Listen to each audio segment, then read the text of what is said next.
the time being, it's artificial intelligence is really the crux of this whole battle going on between actors and writers who are taking on the major studios right now.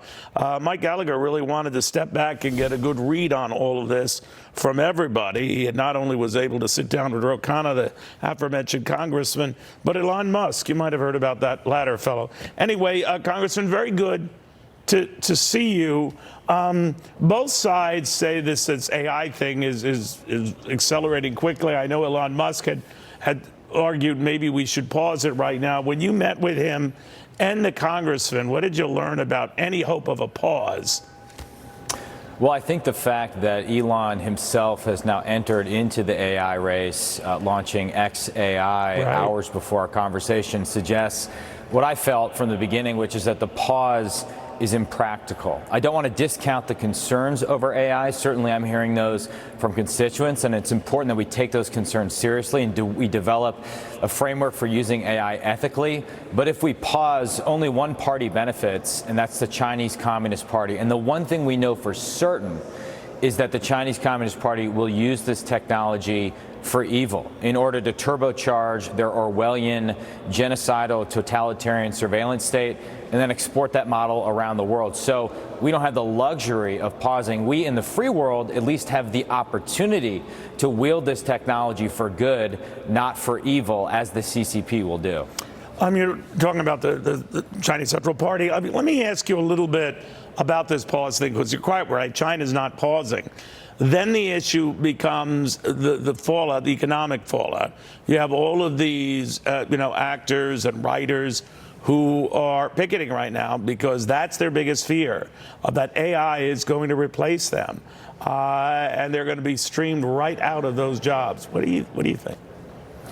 Well, the honest answer is we don't know fully the impact it's going to have on the American economy. I suspect there will be a lot of industries that are disrupted, but there are other industries in which the overall effect is going to be to create many better jobs, higher paying jobs. I think the reality we have to confront is that AI is here, it's advancing rapidly, so we can't simply ignore it or pause or just pretend we can go back to the status quo pre-AI. So what we need to do is develop an ethical free world framework for AI's use, be sensitive to the disruption in various industries, but ensure that we dominate this technology going forward. And I feel that if we do, ultimately, on balance, that's going to be positive for the American economy and, again, create new and better and higher paying jobs and opportunities for a lot of Americans out there.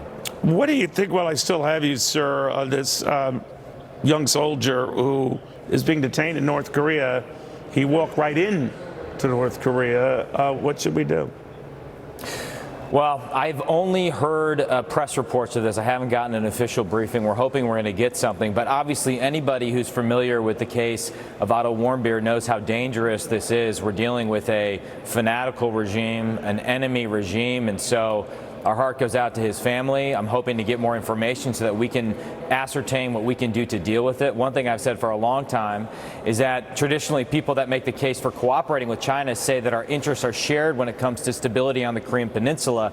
But my view is that the Chinese regime in many cases enables the depravity of the North Korean regime, and that we need secondary sanctions on certain Chinese banks and businesses that provide an economic lifeline to the North Korean regime. So we'll see what's happening in this case, but it's time for us to step back and assess our overall economic relationship with China and, by extension, North Korea. Got it. Congressman, thank you. Good catching up with you.